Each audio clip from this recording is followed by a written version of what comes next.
Hello, it is February 13th today, and we celebrate International Self-Love Day. Another life holistic hall, our monthly gathering, a circle for all of you life explorers coming together from anywhere in the world.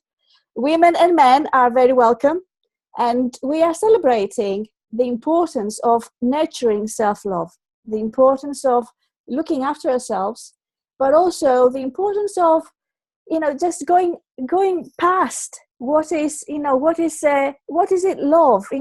Some people may confuse the thing about romantic love, because tomorrow we're celebrating Valentine's Day, and that's why I'm putting a little bit of red on me.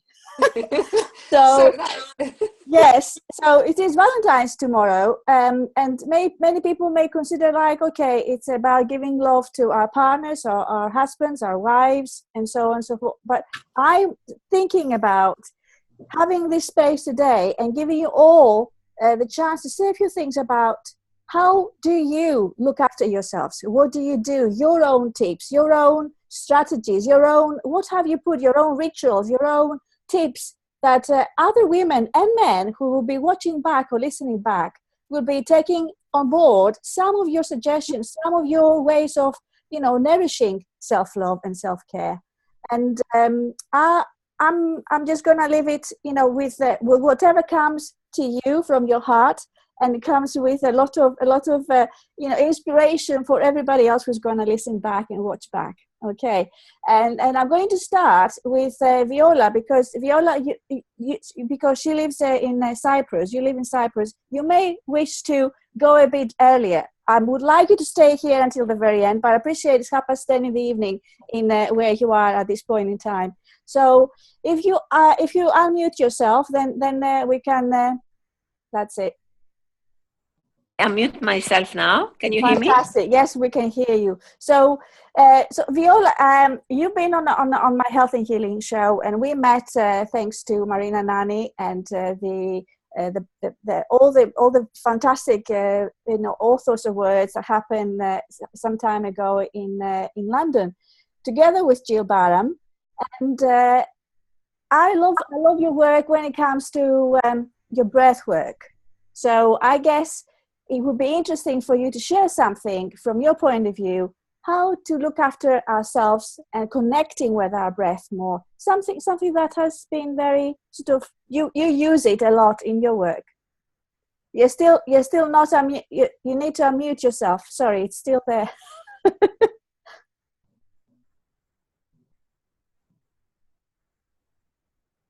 Unmute. Okay, there you go. Go for it.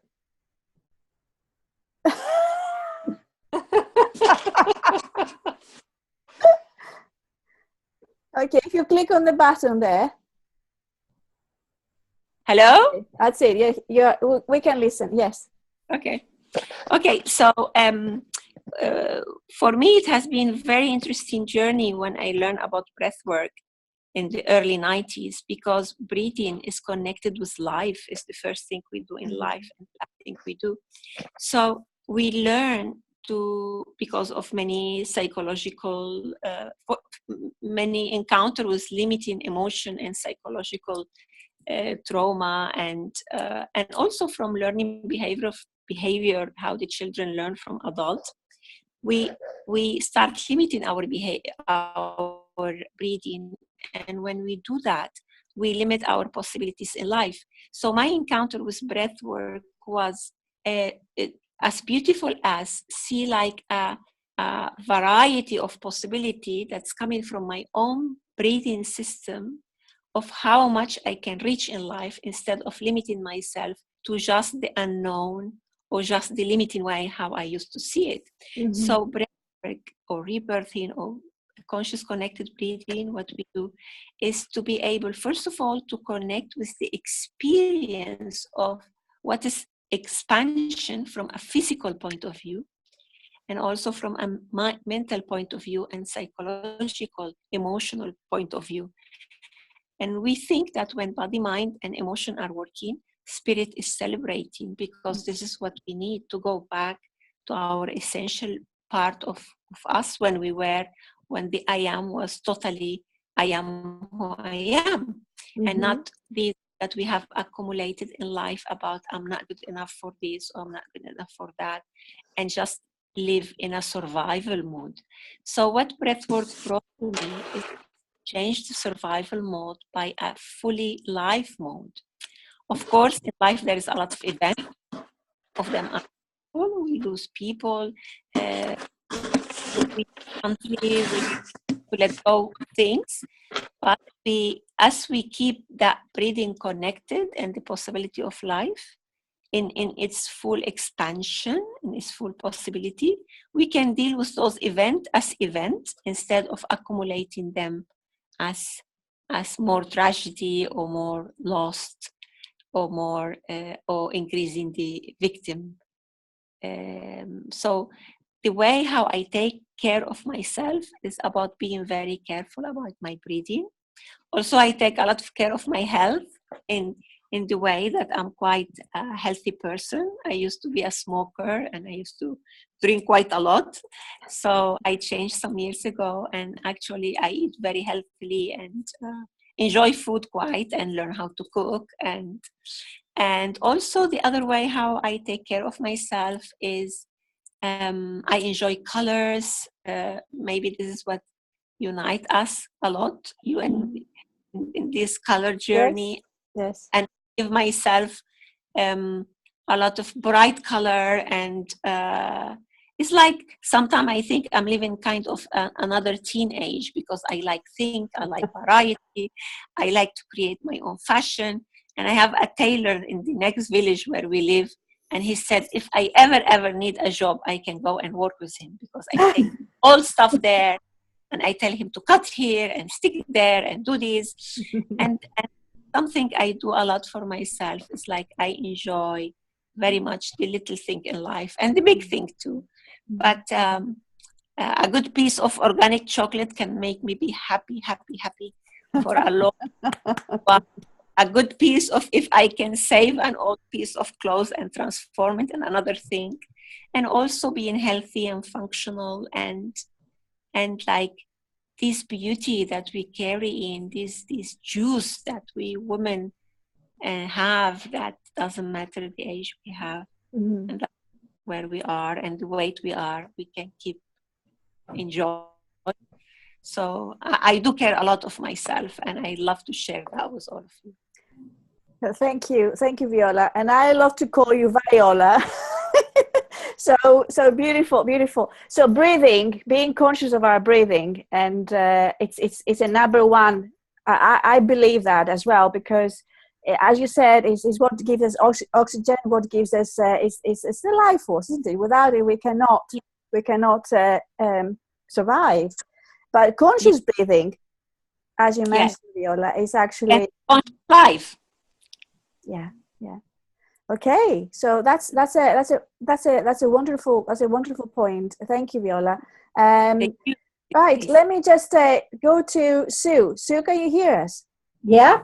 Okay, fantastic. Well, I seem to have frozen. I know, but you're there. Brilliant. So, over to you. Okay, what do I do to nurture and look after myself? Well, probably quite a few things, really.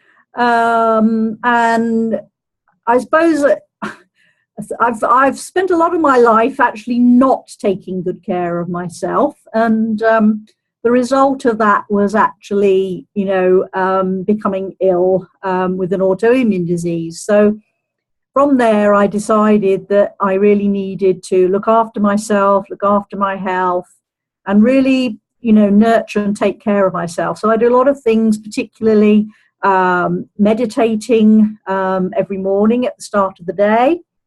I also take time out to go and take walks in nature, because it's very invigorating and really helpful as well, actually, because it actually feeds the gut microbiome if you're out in nature as well. And I suppose also it's important to me to spend time with friends and people like that, because that actually really makes me feel good and fills me up. So I do make sure that, even if I'm busy, that I do make sure that I schedule in time to meet up with friends and people, and get some of that feel good factor, if you like, by being with people and interacting with people. But I think one of the things as well is that it's really important to talk kindly to yourself as well, because so often our inner judge is incredibly critical all the time of things that we do or say. And certainly I have one that criticizes what I say, and I shouldn't have said that. So it's really important to, not take any notice of that, and to, tell it to go away, and just, be true to yourself, because you're great and wonderful, just as you are. Yes, yes. And you are amazing. Every single one of you. You are amazing. Just the way you are. Thank you.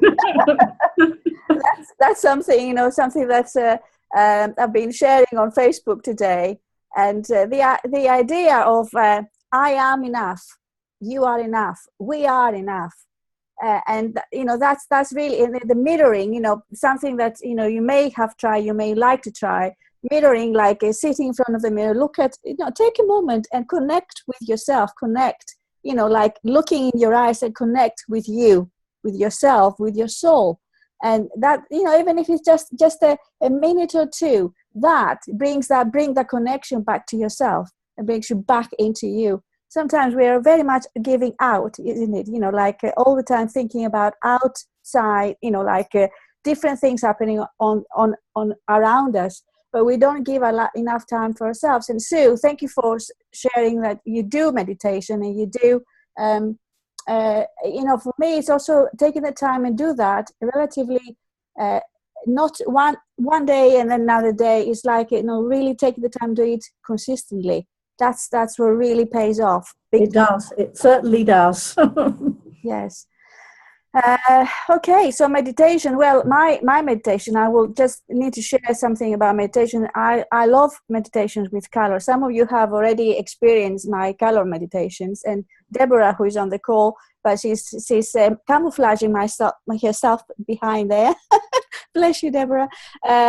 She's actually involved with color mirrors, and she's using color healing. And Deborah will be on my radio show as well in a few weeks' time, talking about how she overcame the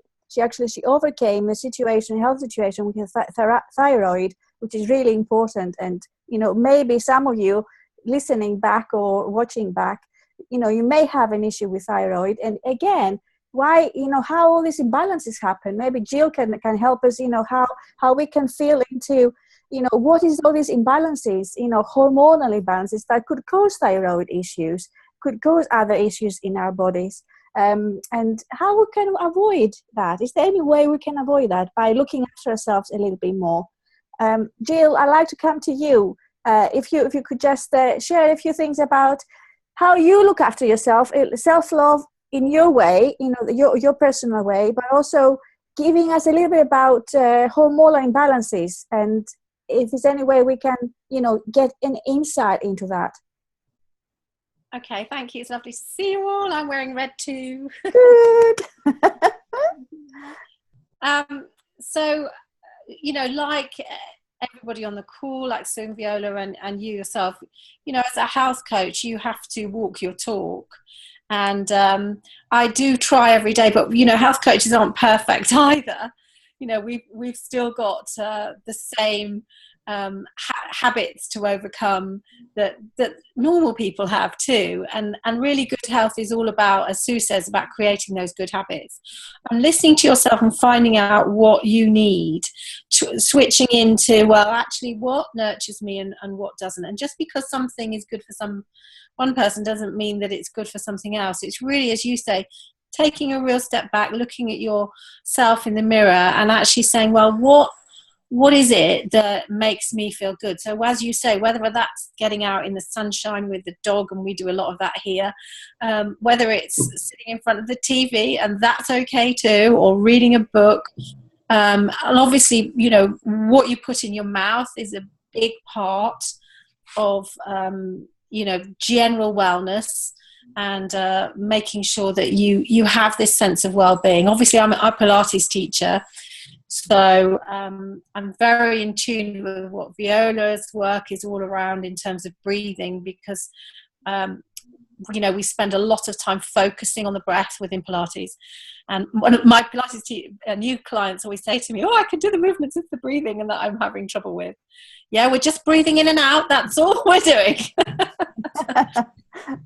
And it's very funny to see people who, if they're not tuned into their bodies, that sometimes when they move, they stop breathing. Mm-hmm.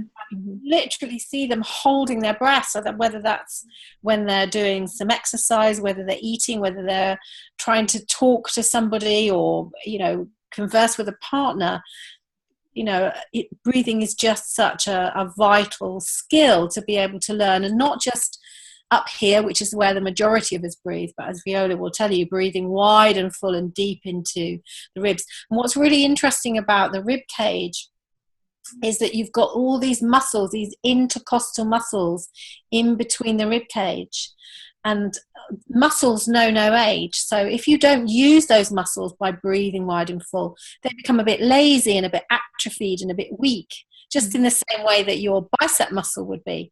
Mm-hmm. But my goodness, when you start moving those muscles and exercising them, then you're going to gain more movement in your rib cage and be able to really take in that lovely oxygen that you need to do. Mm-hmm. Mm-hmm. So those are all the things that I do. And in terms of minimizing the effects of our 21st century living, particularly on hormone imbalance, and it's kind of one of my big kind of areas of interest really, is we are part of this global health experiment. Basically, we are all part of this weird global health experiment that is putting a massive amount of overload onto bodies that were designed centuries and centuries ago, and nobody knows what's going to happen to us. We're beginning to see the effects of this global health experiment in terms of, as Sue said, the overload of stress hormones that creates things like autoimmune disease, for example, and thyroid imbalances and hormone imbalances in terms of the sex hormones, estrogen and progesterone, and in men too, lack of testosterone or imbalance of testosterone, and men being exposed to higher amounts of estrogen through our food and our water supply and so on. So one of the things that I encourage people to do is really just to think a little bit about what they're exposed to on a daily basis, because it's not just the one thing. It's not just the fact that you might use a skincare range that isn't perhaps as natural as it could be. It's not just that you're out in the middle of a big city and you're exposed to pollution, or indeed I live in the middle of the countryside and I'm exposed to a different sort of pollution, all the chemicals, pesticides and herbicides. And it's not just the chemicals you use in your house. It's not just the chemicals that are in our water. It's those things combined. And what you can do to minimize those things by reducing that chemical overload, either by the exogenous chemicals, the things that you're exposed to outside the body, so all of those things that we just talked about, but also the ones that are inside. And that's really what Viola's work is around, what Sue related to as well, which is the adrenaline and cortisol that is being caused all the time by this high energy living that we have.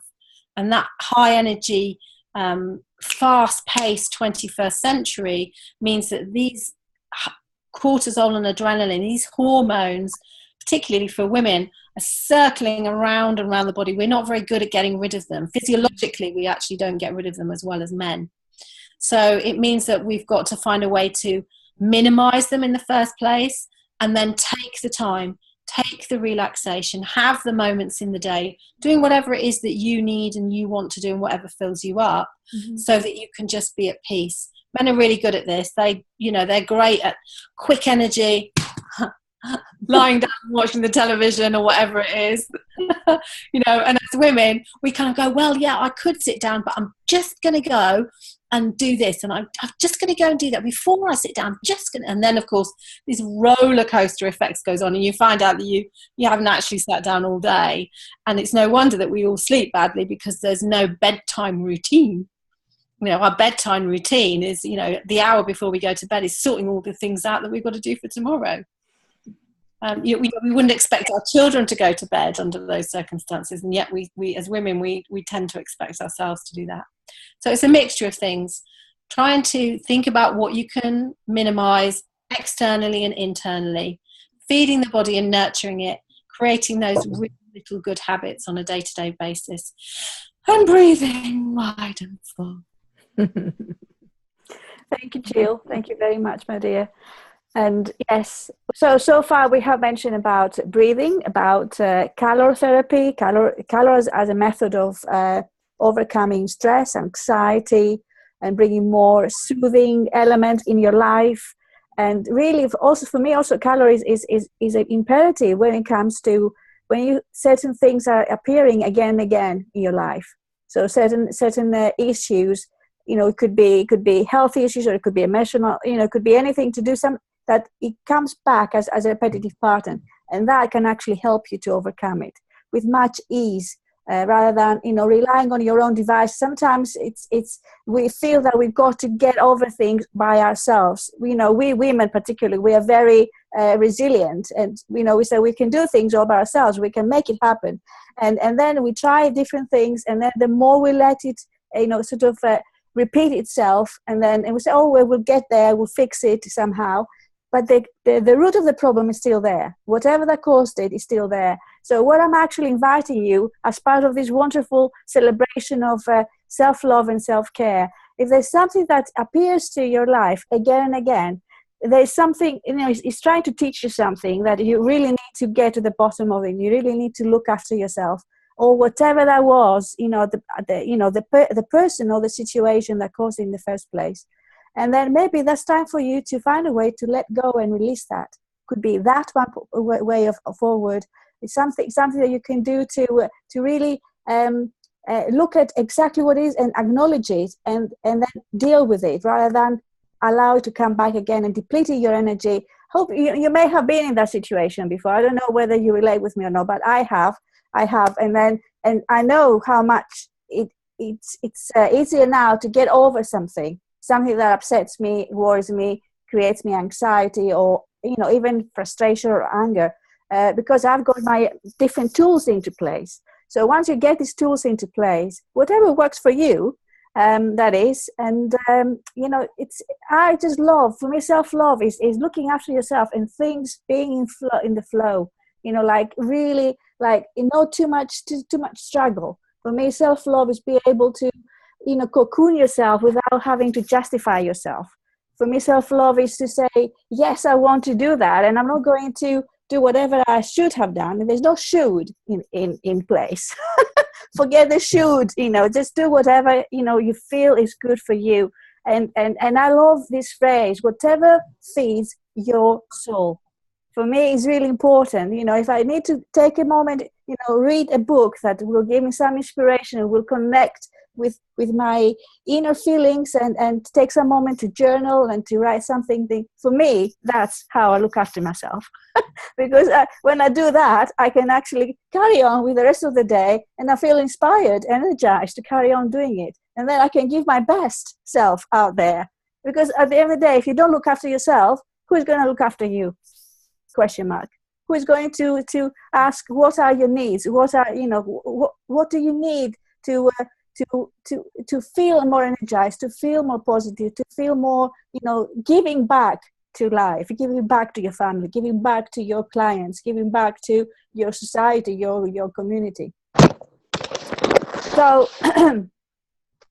that's something, that's a little window I open there, and just things are coming to me. And if there's anything that speaks to you, like to share something else, please do. Yes, Viola, yes. I want to take responsibility of myself. Yes.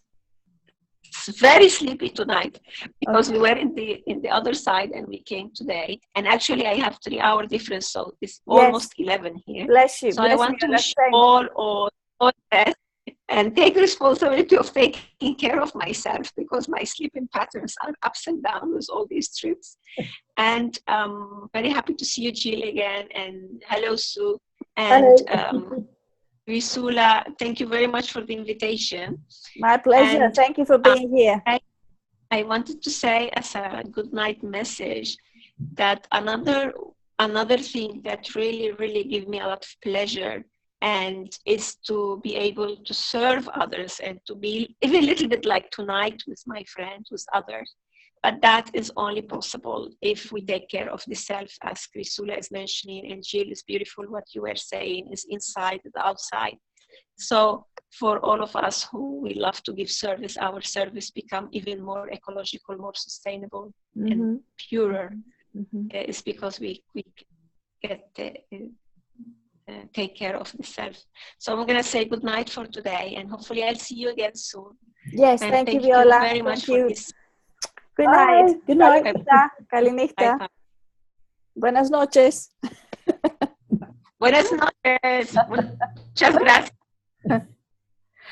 Okay, fantastic. So let's carry on with our call, and I would like to come to Constance, Maria Constance. If you unmute, or shall I do it for you?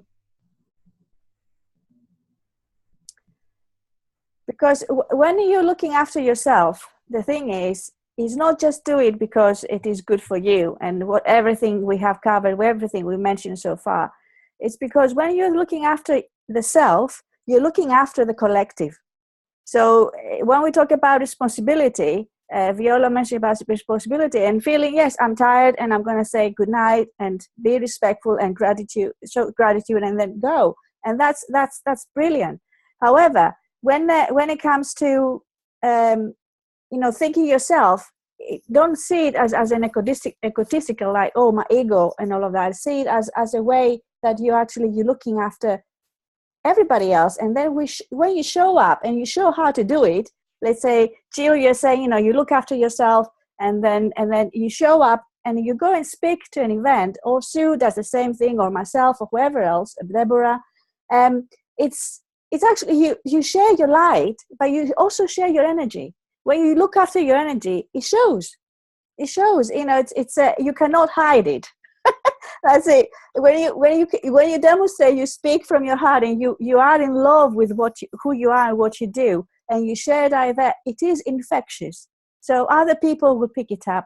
People will be inspired and would like to show up and follow your steps and ask you, how do you do it?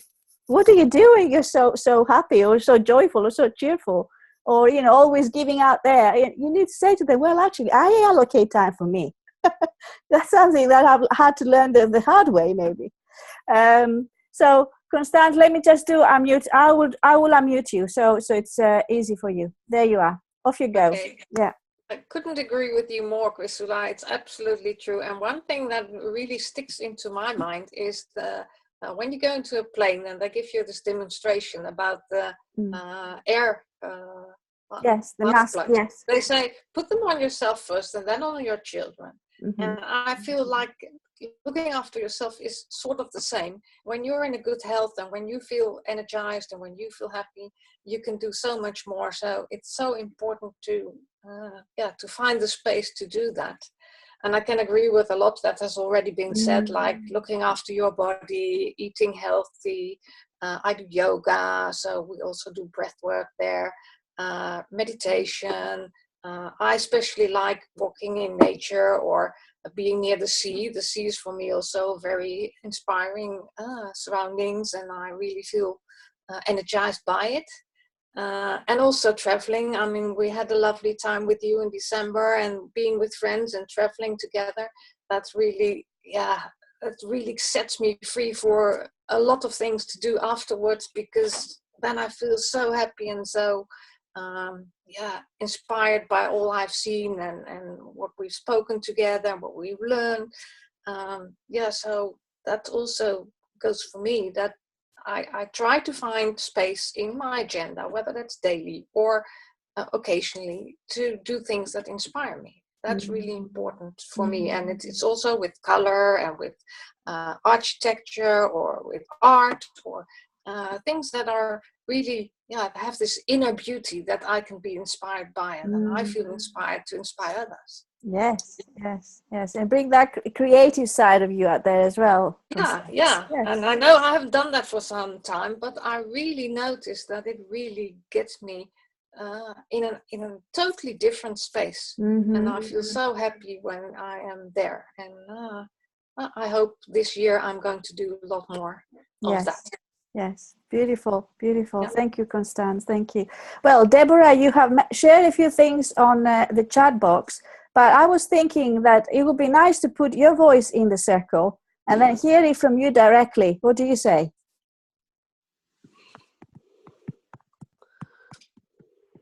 Hello? Are you there? If not, I would just I will just read it out, the chat you had here. So you said pacing and recognizing our wins and successes, recognizing our daily achievements is the key to begin the road towards self-love too. That's what you believe. Thank you. It is so easy for us to believe we should do more and feel we have failed if we don't complete our to-do list. So taking time to recognize and honor each moment, we connect to things that are important and nurturing for us. Thank you. Yes, yes. It is important to take time to recognize and say, instead of saying, oh, I've got so many things to do, and then instead of saying, oh, I've got so much to do, just looking at the things you have completed and recognize that. I guess that's what you're saying here, Deborah. Yes. And also, yes, it's how you practice gratitude. Absolutely. It's a key to developing self-love along with being present with yourself. Yes, thank you. Is there anything else? Yeah. Right, okay. Thank you, Deborah. Thank you very much. Sorry, Jill. Yeah, I just wanted to add to that when you were talking about how, as a woman, we just tend to think that we need to do everything and be on the go all the time, and that we've kind of not managed to do everything as the day goes on, that we've got the notching up the failures rather than the successes. And one of the things that I'm really keen for women to look at is, the example that they're setting for their own daughters or their nieces or whoever women are that are close to them, because whatever you do, just in the same that, I find myself, my mother died 28 years ago, but I still occasionally find myself saying things and it being my mother, or there's a way that I stand and I think, oh, my mother would have done that. And when my children were in their teens, my daughters, they would kind of sometimes take the mickey a little bit about me, particularly at Christmas, because Christmas is a really important time for us here. And it's important for them, but they were asserting their kind of, well, Mum, you're obviously behind the times, so you don't really get it. And they used to say, oh, you've always got the tree in the same place, and you always do this, and you always do that. And then they all went off to university, and the first term they'd come home and make sure that the Christmas tree was in the same place, and that we were always going to do this and always going to do that. Those traditions were the same. And so much so now that my 27-year-old daughter, I went to see her before Christmas, and she'd bought her poinsettia before I'd even bought mine. Because your daughters, your nieces, they will just follow what you ever do, even if they say that they don't like it, or they will do what you do. But if you don't look after yourself, if you're the one that's rushing around trying to be Superwoman, then what example are you setting for those young people that are important to you? So it's very important that you not only teach them how to do the ironing and, read a book or whatever it is, but you also set the example so that there's peace in your day, so that they take peace out in their day. And what I see, I don't know about you, but, my children are now all in their 20s. I see increasingly that these children that are coming home from school, there's less and less peace in their lives. Because there's always some club to go to. There's always some after-school thing to do. And then they've got homework. When is there any space for them? Exactly. So if we take one thing from this call, because our time is almost towards the end. So if we take one thing from this call, is actually create a bit more space for you. Create a bit more space for you, and ask yourself when in the day this space is going to be. So whether it's in the morning or lunchtime or the afternoon or before going to bed, have a relaxing period before, but create that space for you. You may already do this. Fabulous. If you do that, fantastic. Then try to be more conscious about that time. What can you do with that time? And be more grateful, as Deborah mentioned about gratitude, and also connect with other women or other men, if you like, or people, like-hearted people that you may like to open up and reach out. For me, coming here like in this circle like that, for me, it's I really look forward to this monthly meetup, our gathering, because we are exchanging what we're really passionate about, what we really love. So I would look forward to seeing you next month on the 13th of March is going to be our next call. Thank you so much for being today here. My name is Chrisoula Sirigou, and thank you so much to Sue Ritchie, Jill Barham, Viola Edward, Constance Sharp, and Deborah Wiggins-Hay for being on the call. I will be putting this on YouTube, uploading YouTube, and then share with all of you. Okay. And 13th of March is dedicated to expansion through books and life-changing experiences. And because 2nd of March, I've got a wonderful day event celebrating World Book Day. So I thought March is the day to say thank you to books, creativity, self-expression, and anything that we've learned from books, and the people that have dedicated their time and energy to put the books together. With so much love to all of